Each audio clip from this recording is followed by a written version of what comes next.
Parfois, un diagnostic médical, ça peut mettre un coup d'arrêt brutal à une carrière. C'est exactement ce qui est arrivé à Timo Meyer. Mais pour lui, ce qui aurait pu être une fin est en fait devenu le début d'une réinvention totale.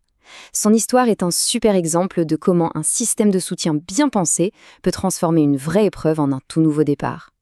Regardez comme tout a basculé vite, en moins d'un an en fait. En avril 2023, le diagnostic tombe. C'est le choc. Pendant l'été, la rééducation le confirme, impossible de reprendre son ancien boulot. Et puis en novembre, il dépose un dossier, c'est le tout premier pas vers une nouvelle vie professionnelle. Ok, alors revenons un instant au point de départ, la blessure, celle qui a tout déclenché. Pour bien comprendre la suite, il faut vraiment saisir l'ampleur du choc, quand votre propre corps vous dit stop, surtout pour un métier que vous adorez. Alors voilà le tableau. On a Timo, un constructeur de route, un vrai passionné, qualifié. Le problème, des douleurs terribles dans le dos qui mènent à un diagnostic sans appel, 2 hernies discales. Le verdict des médecins, c'est un véritable coup de massue. Il doit changer complètement de carrière pour sa santé. Et la conséquence, elle est immédiate. Son contrat de travail est terminé, d'un commun accord. Bon, face à une telle impasse, la question qui se pose c'est est-ce qu'il y a un filet de sécurité, une solution ? Eh bien oui, et c'est là qu'intervient l'assurance invalidité l'AI. C'est un système qui est justement conçu pour ça, pour soutenir les reconversions professionnelles. Mais voilà le premier obstacle, et il est de taille.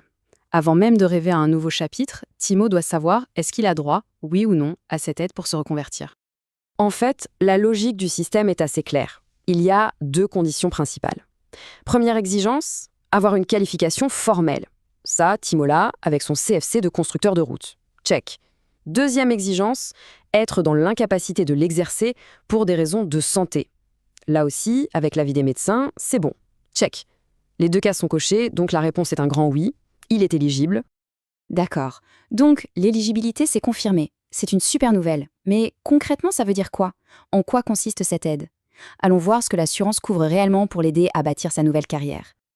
Et là, on voit que le soutien est vraiment pensé pour être complet, pour enlever toutes les barrières financières. Il ne s'agit pas juste de payer les frais de formation.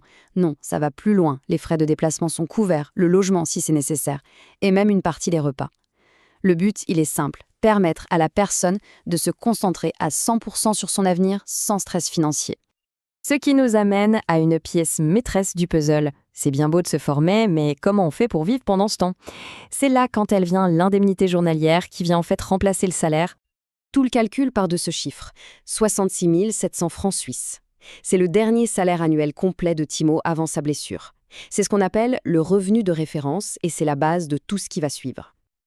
Alors, pour pouvoir calculer une aide par jour, ce salaire annuel, il faut le ramener à une valeur quotidienne.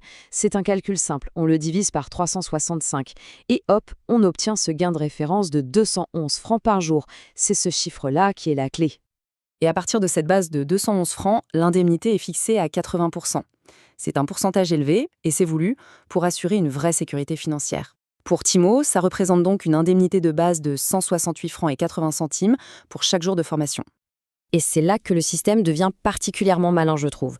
Parce que se passe-t-il si Timo, en pleine formation, trouve une occasion de travailler ? Est-ce qu'on peut cumuler un salaire et cette indemnité ? Justement, Timo n'est pas du genre à rester les bras croisés. Il est proactif, il se bouge, et il trouve lui-même une place de stagiaire pour devenir chef de chantier. Forcément, cette super initiative, elle ajoute une nouvelle donnée dans l'équation, un salaire de stage. Alors, la question que tout le monde se pose. Est-ce que son nouveau petit salaire va tout simplement être déduit de l'aide qu'il reçoit ? On pourrait le penser, mais en fait, le système est conçu pour encourager le travail, pas du tout pour le pénaliser. Le principe est en fait assez simple et juste. Il s'agit d'encourager le travail sans pour autant que la personne ne gagne plus en formation qu'à son ancien poste. Du coup, l'indemnité, elle n'est réduite que si le total, c'est-à-dire l'indemnité plus le nouveau salaire, dépasse son ancien revenu de référence, ces fameux 211 francs par jour. Allez, on fait le calcul ensemble, c'est plus simple. On part de son indemnité de base, 168,80. On y ajoute son salaire de stage, qui, ramené par jour, est de 72,20. Le total potentiel atteint 241 francs. Ah, là on voit que ça dépasse son ancienne limite de 211 francs. De combien ? Eh bien de 30 francs. C'est ce surplus, et uniquement ce surplus, qui va être déduit de l'indemnité. Au final, l'indemnité de Timo sera de 138 francs et 80 centimes par jour. Bon, maintenant que la question financière est réglée, on peut assembler les toutes dernières pièces du puzzle et voir à quoi ressemble le tableau final de cette réinsertion réussie. Ah, Et un détail qui a son importance. Qu'est-ce qui se passe pour ces enfants?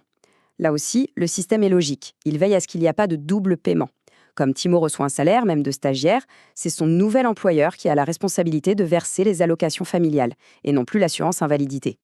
Au final, si on résume, le résultat pour Timo est un package de soutien ultra complet. D'un côté, sa formation pour devenir chef de chantier est approuvée et payée par l'AAI. En même temps, il reçoit une indemnité journalière de 138,80 € pour vivre. Et en plus, il perçoit un salaire de son nouvel employeur.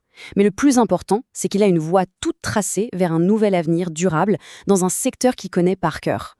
Et tout ça, ça nous laisse avec une dernière réflexion. Finalement, c'est quoi la vraie valeur d'une assurance sociale comme celle-ci? Est-ce que ce n'est pas justement sa capacité à investir dans l'avenir de quelqu'un, plutôt que de simplement compenser son passé? Ce n'est pas juste un filet de sécurité. C'est un vrai tremplin pour se réinventer.